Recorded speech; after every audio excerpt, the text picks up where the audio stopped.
Dictation start in 5 second. सुस्ती से उपजी समस्या। सुप्रीम कोर्ट ने दिल्ली एनसीआर में प्रदूषण की रोकथाम में सुस्ती पर फिर से नाराजगी जताई और यह कहा कि कोई काम नहीं हो रहा है।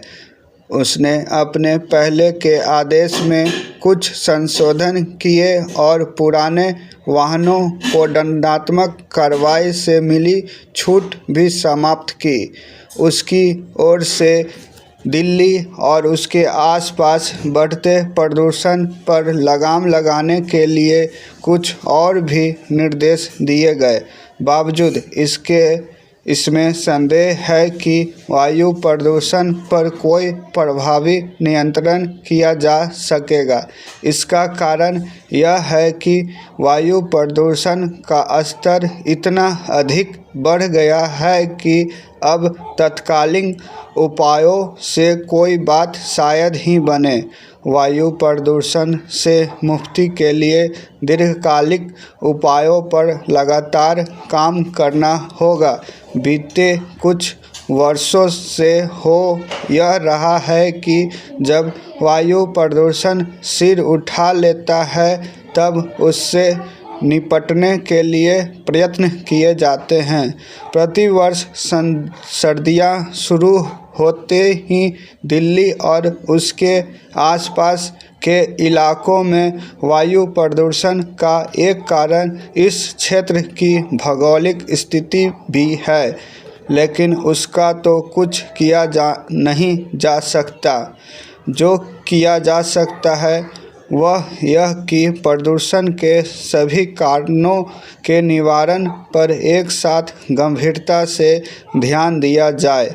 दिल्ली और उसके आसपास प्रदूषण के बड़े कारणों में वाहनों का उत्सर्जन और सड़कों एवं निर्माण स्थलों से उड़ने वाली धूल है।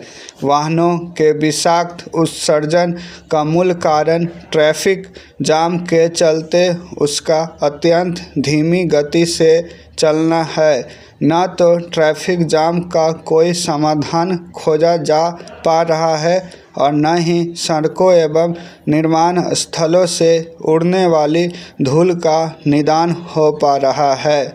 यह जाना चाहिए कि वायु प्रदूषण केवल दिल्ली और उसके आसपास की ही समस्या नहीं है, अब यह उत्तर भारत की समस्या बन गया है। सच तो यह है कि ठंड के मौसम में स्वच्छ वायु अब देश के चंद हिस्सों में ही उपलब्ध होती है।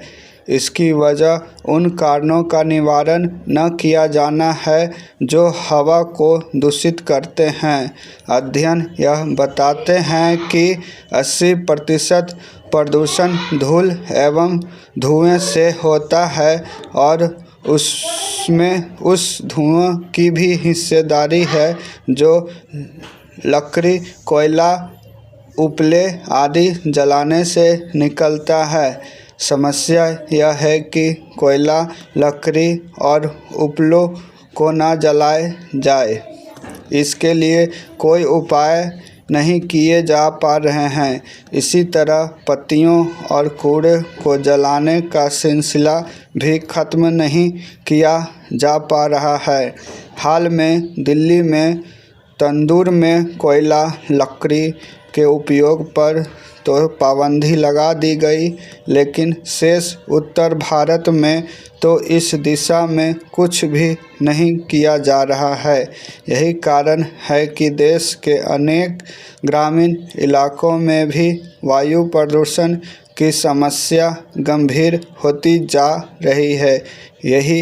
यह सही समय है कि इस पर गौर किया जाए कि खाना पकाने के लिए रसोई गैस का वास्तव में कितना इस्तेमाल हो पा रहा है।